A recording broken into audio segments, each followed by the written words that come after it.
तरावी में कुरान मुकम्मल करने के बाद आखिरी रकात में सूरह बकरा का इब्तदाई हिस्सा पढ़ना ज़रूरी है या नहीं?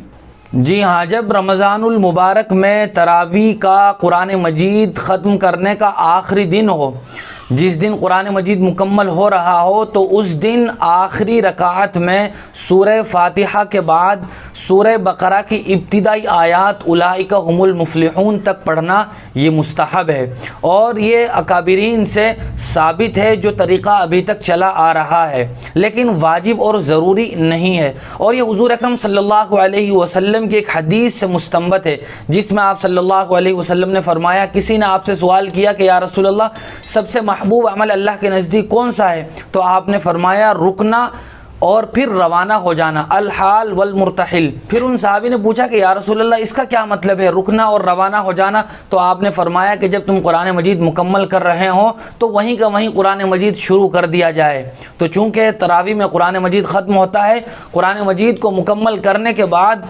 दूसरा गोया हम कुरान करीम शुरू कर रहे हैं, जिसका मतलब ये होता है कि कुरान मजीद कभी ख़त्म नहीं होता, बल्कि वो हमेशा मुकम्मल होने के बाद शुरू हो जाता है और ये सिलसिला हमारे मरने तक जारी रहे, इसलिए ये पढ़ा जाता है। लेकिन ये कोई वाजिब और ज़रूरी नहीं है। अगर कोई आदमी तरावी की आखिरी रकात में सूरह फातिहा के बाद सूरह नास पढ़ के सलाम फेर देता है और सूरह बकरा का इब्तिदाई हिस्सा नहीं पढ़ता है तो कोई हरज नहीं है। बहुत शुक्रिया मुफ्ती साहब आपका। इसी तरह की मज़ीद मसाइल की जानकारी के लिए आप हमारे दारे अरकम यूट्यूब चैनल को सब्सक्राइब करें, वीडियो की नोटिफिकेशन के लिए बेल आइकन को दबाएं, वीडियो को लाइक करें, सदक़ाए जारिया के लिए इससे वीडियो को शेयर भी करें और इसी तरह अपने सवाल हम तक पहुँचाते रहें।